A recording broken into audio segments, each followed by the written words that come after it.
ओम नमः शिवाय। तंत्र के रचयिता भगवान शिव को मेरा नमस्कार है। बात बहुत पुरानी है, जब लगभग 7-8 साल पहले किसी ने इस मंत्र का प्रयोग किया था और इसके बाद से उसके जीवन में परिवर्तन आना शुरू हो गया। बहुत ही पावरफुल मैं कहूंगा इस प्रयोग को, जो कि सावन में किया जाता है और एक बार कर देने से ये आपके साथी को जन्म जन्मांतर के लिए आपके अनुकूल कर देता है। मैंने तो यहां तक देखा है कि इसके बाद किसी और प्रयोग के करने की आवश्यकता नहीं पड़ती। यदि एक बार ये रसायन लगा दी जाए तो सामने वाला जन्म जन्मांतर के लिए आपका गुलाम बन के रह जाता है। और इसको करना बड़ा ही सरल, इसे कोई भी कर सकता है। बात ऐसी होती है कि कई बार क्या है कि आपके अपने रिश्तेदार ही जो हैं वो ही आपसे जलने लग जाते हैं और ऐसे में दो प्रेमी, दो साथियों के बीच में कूट डाल देते हैं।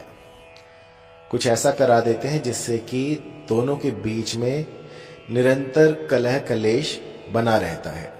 और ये एक आदमी की बात मैं नहीं कर रहा हूं, मैंने ऐसे लाखों केस देखे हैं, उसके बाद मैं आपको बता रहा हूं। तो ये आम है, ऐसी क्वेरीज मेरे पास आती रहती हैं कि गुरुजी किसी ने हम पर ये टोना करा दिया, किसी ने ये करा दिया, तो कुछ भी करके इसको काट गए। और अगर एक्सट्रीम वाले केस में आपको बताऊं तो आप समझेंगे कि सामने वाला जो पागल है, उसके पास वो अपनी सेंसेस में नहीं है, या फिर कुछ नशा पत्ता कर रखा है, कुछ फूक रखा है उसने। ऐसे ऐसे केस आते हैं। तो एक केस जो था वो बहुत ही अचंभित करने वाला था, वो उसके बारे में आपको बताता हूं। किसी एक व्यक्ति ने मुझे कॉल किया कि गुरुजी आपने ये इस रंग के कपड़े पहने हुए हैं, और फिर मैंने देखा तो मैंने वैसे ही कपड़े पहने हुए थे, लेकिन कोई दूर बैठा हुआ मुझे कैसे देख सकता है, कैसे मेरे कपड़ों का रंग बता सकता है। तो ये विद्या देखकर मैं आश्चर्यचकित रहा कि कोई मुझे ऐसा कैसे बता सकता है। इसके बाद उन्होंने मुझसे दीक्षा ली और जाने अनजाने में उनसे मैंने ये वाली जो विद्या है ये अर्जित कर ली। और यकीन मानिए अब ऐसा हो गया है कि चाहे कितनी ही दूर आदमी बैठा हो, चाहे वो उसके मन में कैसा भी विचार उठ रहा हो, उसके बोलने से पहले ही मुझे पता लग जाता है कि सामने वाला क्या बोलेगा। इसे चाहे मेरी कल्पना शक्ति कहिए, इच्छा शक्ति कहिए, लेकिन अब इतना एक्सपीरियंस हो गया है कि कोई भी जब बात करता है तो उसके सामने वाले का जो मंशा है उसकी मुझे पहले ही पता लग जाती है। तो बस मुद्दे पर आते हैं, मैं बार बार भटक जाता हूं। तो मंत्र ऐसा है कि किसी को भी पल भर में आकर्षित कर दे, और इसमें आपको ज्यादा कुछ तामझाम नहीं करना। बस आपको अभी सावन चले हुए हैं तो सावन में कुछ रसायन बनानी है और इस रसायन का तिलक लगाकर अपने साध्य व्यक्ति के सामने चले जाइए। रसायन में आपको चाहिए होगा मदार। मदार के 2 प्रकार होते हैं, जिसे हम आक कहते हैं, जिसके पत्तों में से अगर आप उसे तोड़े तो दूध निकलता है सफेद रंग का। तो मदार का पेड़ आप ढूंढ लीजिए कहीं पर, उसके पत्ते पर आपको क्लीम लिखना है। क्लीम लिखकर जो भी आपकी कामना हो वो उस पत्ते पर आप कह दीजिए और इसके बाद अम्रबेल से उसको लपेट दीजिए। जब ये क्रिया आप कर रहे हो तो आपके मन मस्तिष्क में क्लीम का जाप चल रहा हो। सिर्फ क्लीम का जाप ही है जो आपको किसी को आकर्षित करने में सहायता कर सकता है। सफेद मदार का पौधा आपने ढूंढना है, पेड़ ढूंढना है और उसके एक पत्ते पर क्लीम लिख देना है।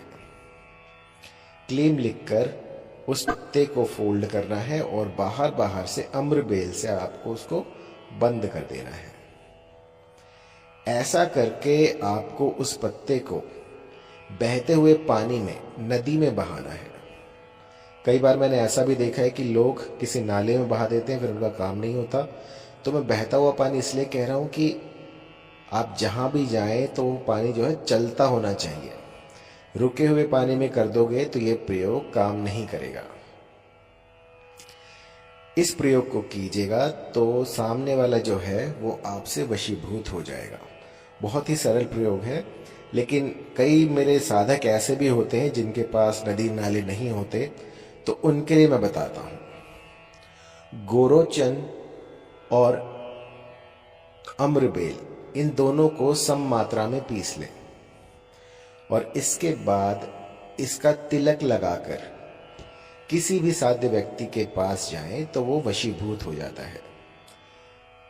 अब ऐसे वशीभूत होने लग गए तो सब किसी को भी वशीभूत कर ले। तो इसकी जो है एक टेक्निक है।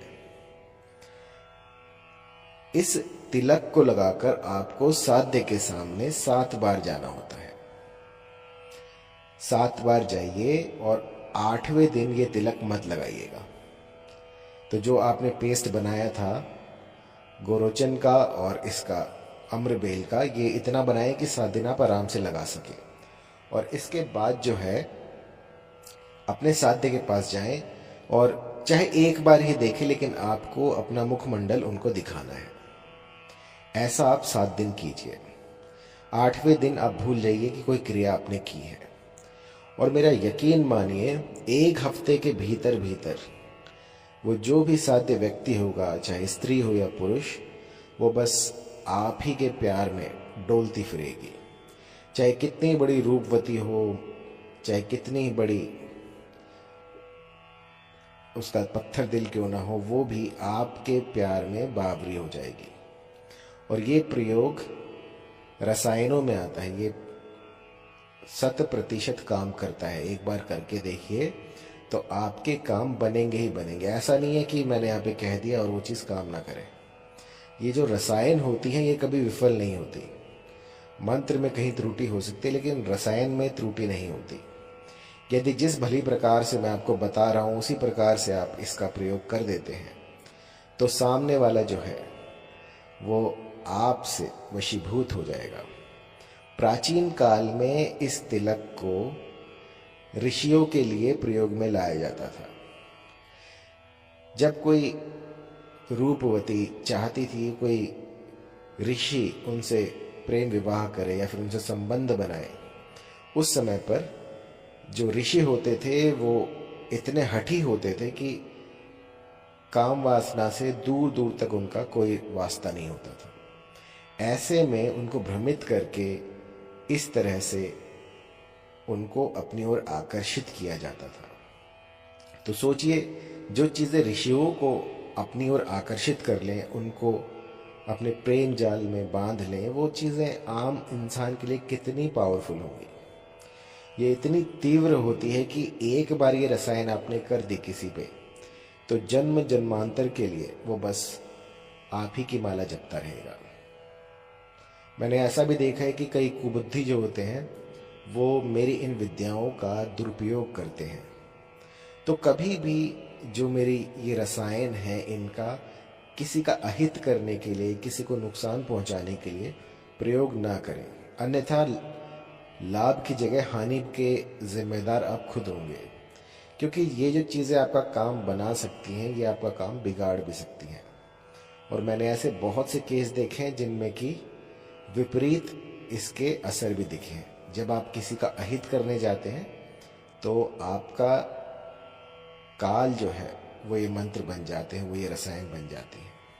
लेकिन मन में अगर सच्चा प्रेम हो और फिर आप इसको आंख मूंदे कर सकते हैं, कोई दिक्कत परेशानी नहीं है। तो किसी भी तरह की जानकारी के लिए आप कॉल